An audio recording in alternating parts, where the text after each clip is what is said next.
Hello, this is Darrell Castle with today's podcast. Today is Monday, October 20th, 2014. And on today's podcast, we're going to discuss Ebola, and specifically the Obama administration's response to the Ebola contagion now in America. It would not be fair to say that Obama has done nothing about Ebola in the United States. He has done something. He's made it worse. As he often does, he not only does the wrong thing, he does the opposite of the right thing. Despite pressure from Democrats and Republicans, President Obama has refused to enact a travel ban, a simple travel ban to prevent infected people from West Africa from entering the United States. Instead of a travel ban, Breitbart News reports that the Department of Homeland Security has been, quote, expediting visas from the stricken countries. That's right, folks, expediting. Immigration relief measures, they say, would include changes of immigrant status for someone in the U.S. to grant expedited adjudication of requests for immediate relatives, waiving fees, expediting the process, allowing extensions, and so forth. In other words, making it easier and faster for the Ebola-infected people to enter the United States. That's not the only thing President Obama has done, though. No, he has appointed a czar of Ebola. That's right, a czar of Ebola. Well, perhaps this new czar is a military general because of the troops in West Africa and because we now have a group of troops in the United States assigned to be ready in case military troops are needed in the United States for the Ebola epidemic. Kind of scary to me. Well, no, he's not a general. Well, perhaps he is a doctor, an epidemiologist, or an expert in infectious disease. No, none of those. He is a political operative and a lawyer. As an editorial in the Wall Street Journal said in a parachick, his official title is, quote, Ebola Response Coordinator. His name is Ron Klain, K-L-A-I-N, and his experience is Chief of Staff to Al Gore and Joe Biden. He prepped Joe Biden for his vice presidential debates. That is his experience. Oh, and lest I forget, he spearheaded the Solyndra disaster for the administration, whereby he flushed $500 million down the bankruptcy drain in just a few weeks. By the way, he's also a Harvard Law School graduate. Where else would he go? President Obama is trying to sell Mr. Klain's skills as a Democrat, quote, fixer, as a positive, saying he will encourage people to follow the president's advice, to calm down and don't panic.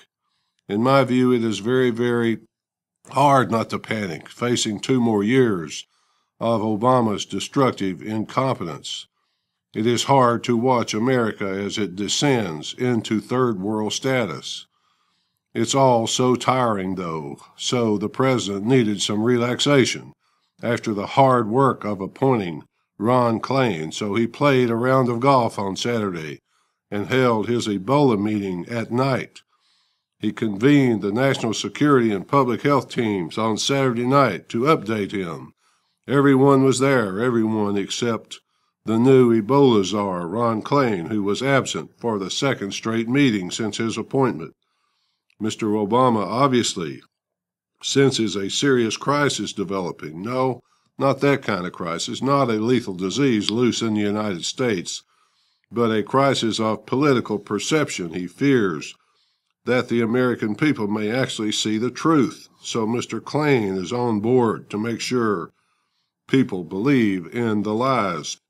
Let me quote the Wall Street Journal again, quote, Ebola poses a danger to this project, referring to the expansion of government in opposition to the Reagan philosophy. So Ebola poses a danger to this project in the sense that the apparatus of state seems incapable of performing even its legitimate role. Thus, Mr. Klain and the continued ascension of politics over competence. End quote. So what the Wall Street Journal is saying is that Mr. Obama announced when he became president he was going to undo all the small government ideas of Ronald Reagan and institute some new things. But not only can he not do that, he is so incompetent he can't even perform the legitimate role of government, like keeping us safe from disease. So if I may paraphrase the Wall Street Journal, he tries to expand government beyond its constitutional boundaries, but is so incompetent he can't even perform the legitimate functions of government. This crisis has exposed the third world.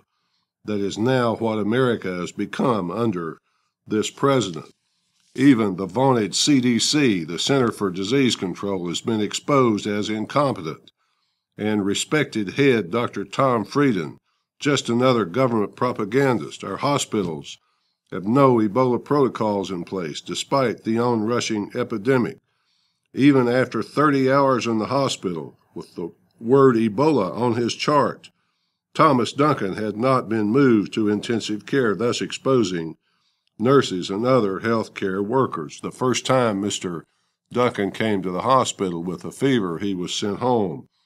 The second time when he returned, vomiting and so forth, in an ambulance for 30 hours, he was kept in a non-intensive care environment. No protocols at all for dealing with this disease. One thing is virtually certain about this epidemic: it will get a lot worse, and more Ebola-infected people will be coming to the United States. How do I know this? Well, cases are popping up around the country. Over 100 people have symptoms and are under watch in Ohio, where the second infected nurse traveled with CDC permission. Right now, another exposed healthcare worker is on a cruise ship in the Caribbean. In Africa, there is a health worker strike. 80% of them are expected to work without full basic protective gear. Finally, here in the United States, we have a completely incompetent president who recklessly disregards our health and safety. Either that, or he is a criminal. Which would be worse, folks? You can decide that for yourselves. But welcome to the third world of Barack Hussein Obama. At least that's the way I see it, folks. Till next time, this is Darrell Castle. Thanks for listening.